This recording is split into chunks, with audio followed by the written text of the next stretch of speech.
Okey, Assalamualaikum. Selamat pagi semua. Okey, untuk hari ini cikgu takkan buat Google Meet, tapi cikgu akan terangkan mengenai penghasilan produk iaitu project brief. Okey, sebelum kita masuk kepada project brief, kita lihat dulu apa analisis berantai punca masalah.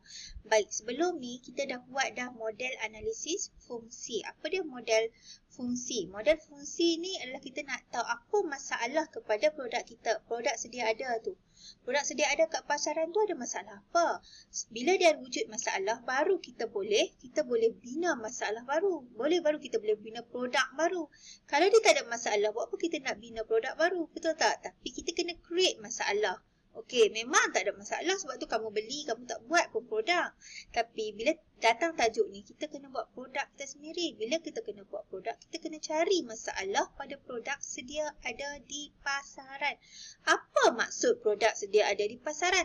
Produk yang ada dekat sekeliling kamu ni, yang jual kat kedai pasar raya semua ni. Itu nama dia produk sedia ada di pasaran. Yang kamu tak buat sendiri, kamu beli.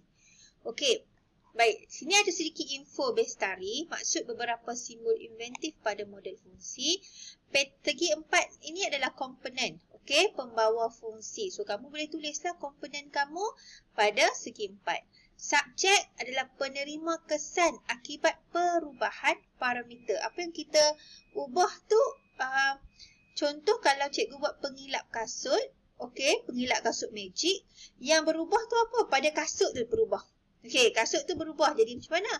Lebih kilat, lebih cantik, okey? Kalau kamu buat kamu vacuum pada meja, okey, apa dia punya subjek dia? Subjek dia meja tu. Kenapa meja tu? Meja tu bersih. Okey, itu maksud cikgu Okey, super sistem. Super sistem ni adalah elemen persekitaran atau semula jadi yang mempengaruhi sesuatu sistem. Apa elemen persekitaran? Habuk, air, cuaca, masa, banyaklah, okey? Okey, itu contoh dia. Baik. Okey, lepas kamu dah buat analisis fungsi, sekarang kita nak buat, kamu dah buat model fungsi, kita nak buat analisis berantai punca masalah. Kita kena tanya. Kasut masih tidak berkilat selepas mengilap. Cikgu dah kilap kasut tapi tak kilat. Okey? Mengapa? Sebab air dan habuk masih melekat pada kasut. Mengapa? Kenapa air dengan habuk ni ada lagi kat kasut cikgu tu? Sebab krim kasut tu tak tersebar sekata. Masa cikgu buat dia, sini dia kena, sana tak kena, belah sana tak kena, atau depan tak kena, belakang saja kena. Maksudnya macam tu. Kenapa? Tekanan ketika mengilap tidak seragam. Yang ini cikgu gosok kuat. Bila sampai depan cikgu buat pelan. Tu maksud tekanan tak sama. Ini soalan cikgu. Kamu kena buat soalan berdasarkan masalah kamu. Sebab tu cikgu cakap, mula. Bila kamu mula, kamu tanya cikgu, cikgu boleh bantu. Kamu tak tanya, cikgu tak boleh bantu. Okey, dah bebel lagi. Okey, daya yang digunakan untuk mengilap tidak seragam. Okey, daya tu, inilah kamu punya daya kan tak seragam. Kenapa? Sebab kejar masa dan tangan menjadi semakin lenguh. Yang ni dia lajulah semangat. Sampai kat depan, malaslah. Dah tak larat dah kan. Itu maksud dia. Okey, kalau kita tengok kepada analisis berantai punca masalah ni, kita dapat tahu, okey, apa percanggahan fizikal yang digunakan, sama ada ia guna percanggahan fizikal pemisahan masa ataupun pemisahan ruang.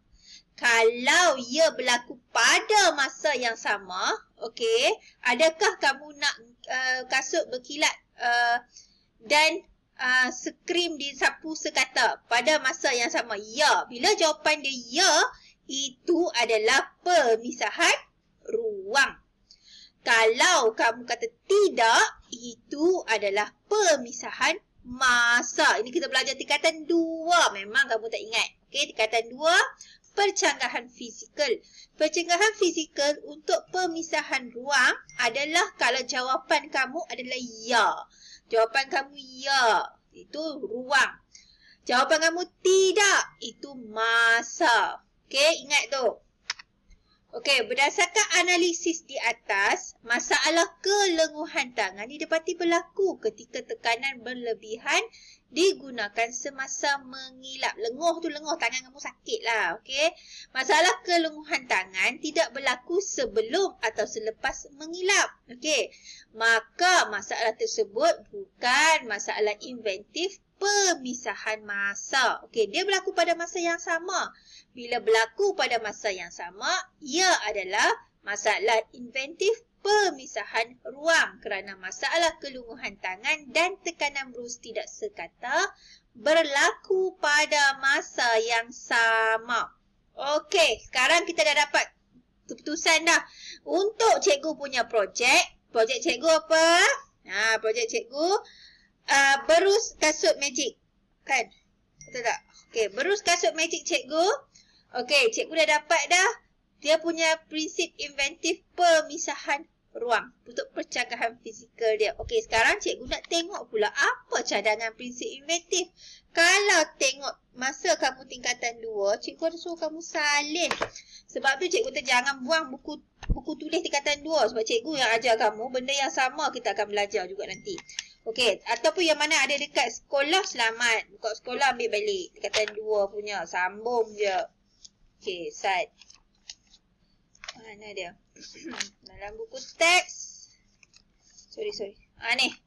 Kalau kamu ingat lagi tak ni?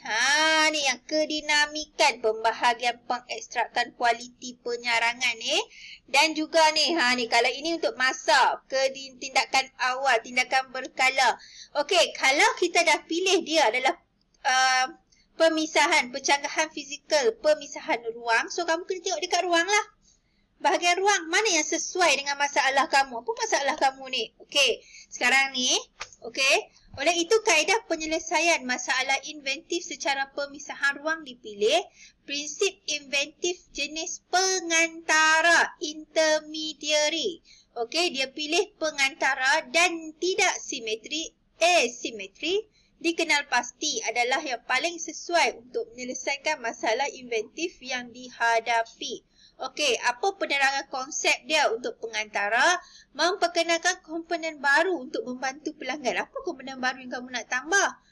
Kamu tambah motor berkuasa elektrik yang dipasang pada perus yang berputar. Okey, itu maksud pengantara.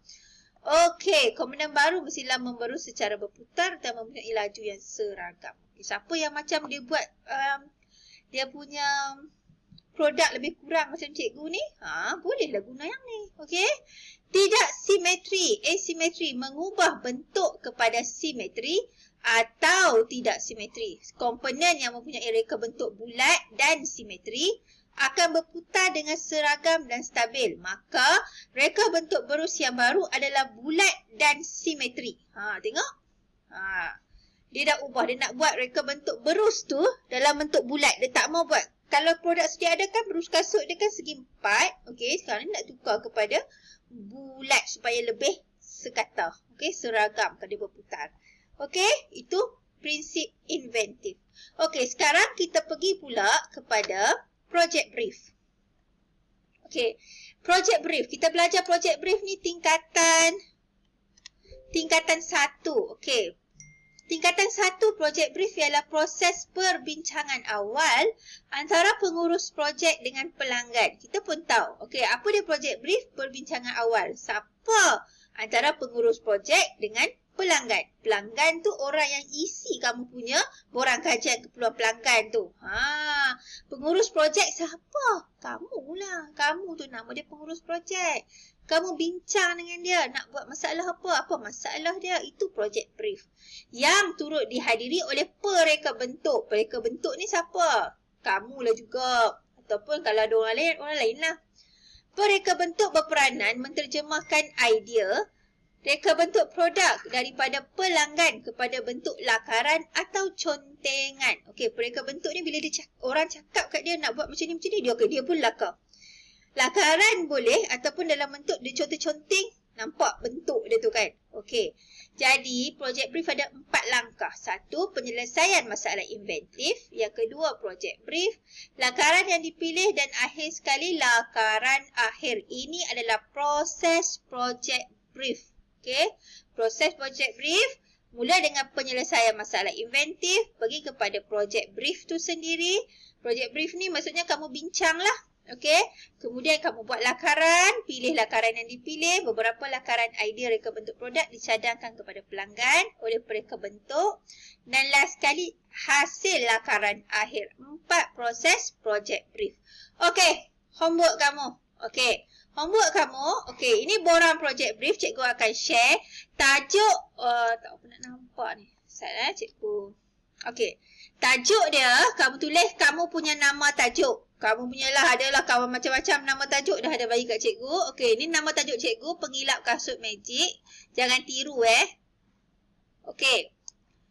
Di manakah kegunaan produk ini? Produk ini digunakan untuk mengilap dan membersihkan kasut kulit dan kasut PVC. Kamu tulislah. Produk ini digunakan untuk kamu punya produk lah. Untuk di rumah, untuk menyejukkan badan, untuk menyapu habuk-habuk pensel, untuk apa lagi produk yang kamu nak buat.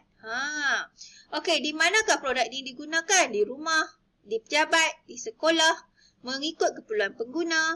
Bagaimanakah cara produk ini dipersembahkan? Disembahkan dalam pelbagai warna. Cikgu buat ni. Okey, kamu buatlah dalam apa pun boleh. Okey. Siapa yang menggunakan dia? Digunakan oleh semua pengguna kasut PVC dan ni. Ataupun digunakan oleh semua pelajar. Digunakan oleh semua pekerja. Namakah pesaing yang wujud? Ada pesaing tapi reka bentuk kurang inovatif. Ini boleh tiru Pelanggan bagaimana yang akan menggunakan produk ini? Semua pekerja pejabat, guru, murid sekolah. Yang ni lah. Berapa jumlah? Fasa pertama 100 unit. Ini boleh tiru Untuk ini boleh tiru. Bagaimana reka bentuk produk? Menggabungkan geometri, bersaiz kecil, ringan, mudah dibawa ke mana-mana pun boleh tiru. Kalau betul sama, kalau tak sama tak bolehlah tiru. Tukar je lah. Reka bentuk ini mendapat perhatian di pasaran. Sudah semestinya kerana reka bentuk produk yang unik boleh tiru. Bagaimanakah kualiti pembuatannya? Kualiti tinggi. Adakah pelanggan mempunyai sebarang permintaan yang istimewa? Produk tidak memerlukan ruang penyimpanan yang besar. Itu pelanggan cikgu minta lah. Pelanggan kamu minta apa? Kalau tak ada, tak payahlah. Okey. Berapakah kos untuk menghasilkan seunit produk? Ini kamu tulis kos menghasilkan seunit produk dianggarkan kosong. Nanti kita dah siap semua baru kita kira. Okey. Bilakah pelanggan ingin projek ini disiapkan? Pelanggan ingin projek ini disiapkan dalam tempoh 22 minggu waktu bekerja ini boleh tiru. Okey. Kerja kamu yang pertama, okey. Buat analisis berantai punca masalah. Program project brief. Dan yang ketiga, model berpandu. Sekejap. Model berpandu.